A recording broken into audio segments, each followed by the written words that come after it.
Добрый день. Меня зовут Ермаков Сергей. Я практикующий психолог, исследователь, поэт, автор и разработчик природно-ориентированной психологии и психотерапии.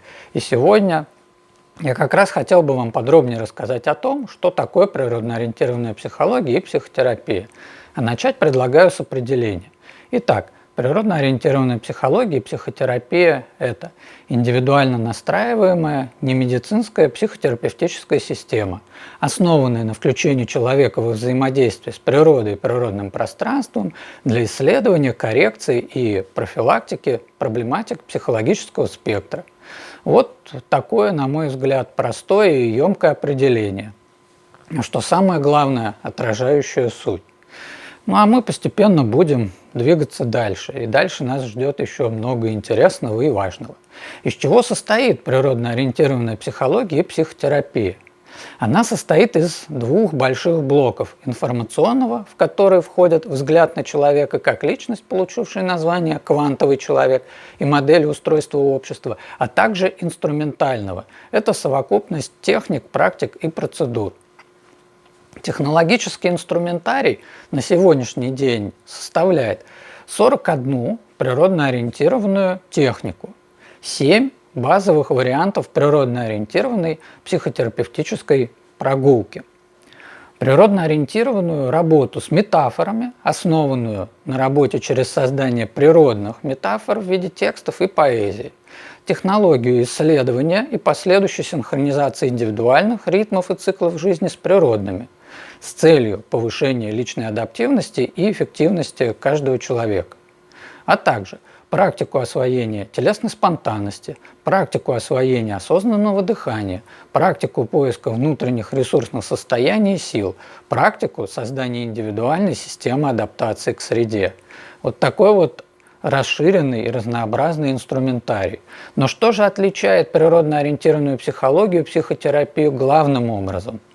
На мой взгляд, как автора и разработчика данной системы, главной ее особенностью является возможность полноценного самостоятельного использования любым человеком, то есть без обязательного присутствия специалиста и без необходимости самому таким специалистом становиться. Как я этого добился? Тут начну издалека. Мы, люди, толком не знаем, что такое психика, то есть наш внутренний мир, но зато знаем, что это часть тела, и значит, она есть у каждого. А это значит, что и психологическое здоровье есть у каждого, что ведет нас к еще одному очевидному выводу. Возможность заботиться о своем психологическом здоровье в том или ином объеме время от времени тоже должна быть у каждого. А сейчас это не так. Сейчас психологическая помощь доступна лишь тем, кто может ее себе позволить. Почему так? Потому что все существующие системы психологической помощи фундаментально созданы так, что для их использования необходим специалист в качестве посредника между человеком и его внутренним миром, той самой психикой.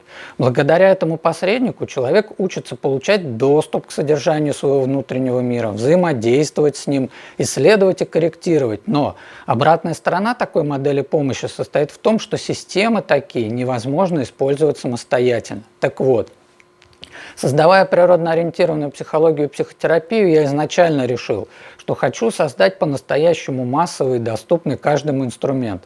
Да, он может быть и инструментом для специалистов, но он также должен иметь формат самопомощи. И я нашел способ кардинально снизить роль и значимость фигуры психолога в процессе оказания помощи. За счет чего?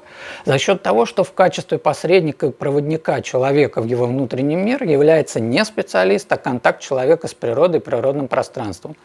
Контакт человека с природой – это навык, развитие которого требует, во-первых, времени, а во-вторых, развитие еще одного ключевого навыка – контакта с телом. В итоге освоение и получение результатов природно-ориентированной психологии и психотерапии схоже с освоением любой тренировочной системы. Когда работает принцип «чем больше пробуешь, тем лучше получается». Главное иметь правильный и безопасный образец и алгоритм действий. И такие образцы, алгоритмы мной были созданы. Причем я создал алгоритмы не только для всех техник, практик и процедур, о которых уже упоминал, но и для работы с отдельными проблематиками психологического спектра, чтобы, например, человек, переживающий расставание, сразу ясно понимал, набор каких шагов ему нужно делать, а не метался в неопределенности и разнообразии техник. также техники, практики и процедуры были адаптированы для работы в помещении без потери качества и результативности. Поэтому природно-ориентированная психология и психотерапия может применяться абсолютно круглый год, вне зависимости от того, какая там погода за окном.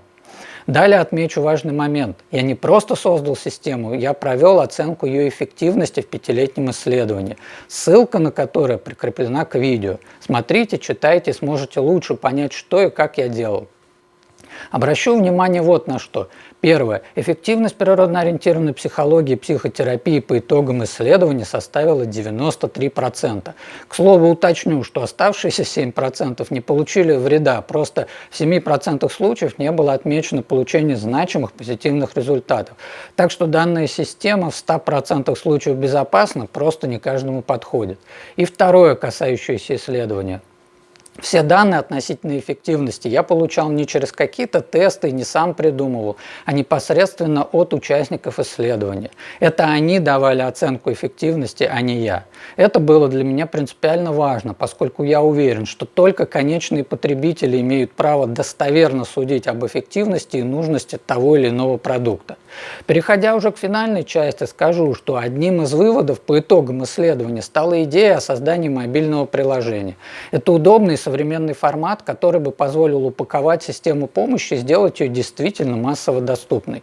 Я бы уже сделал этот шаг, просто на данный момент не обладал необходимыми бюджетами для разработки и запуска приложения, а запуск имеет смысл только включая англоязычный сегмент рынка, что лишь увеличивает необходимый бюджет.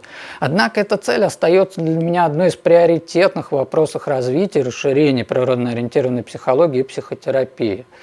Ну что же, я благодарю всех, кто дослушал меня до конца, и напомню, что под видео будет несколько полезных ссылок обо мне. Я открыт для сотрудничества как практикующий психолог, открыт для запросов по обучению специалистов, ну и, конечно, открыт для сотрудничества по созданию и запуску приложения.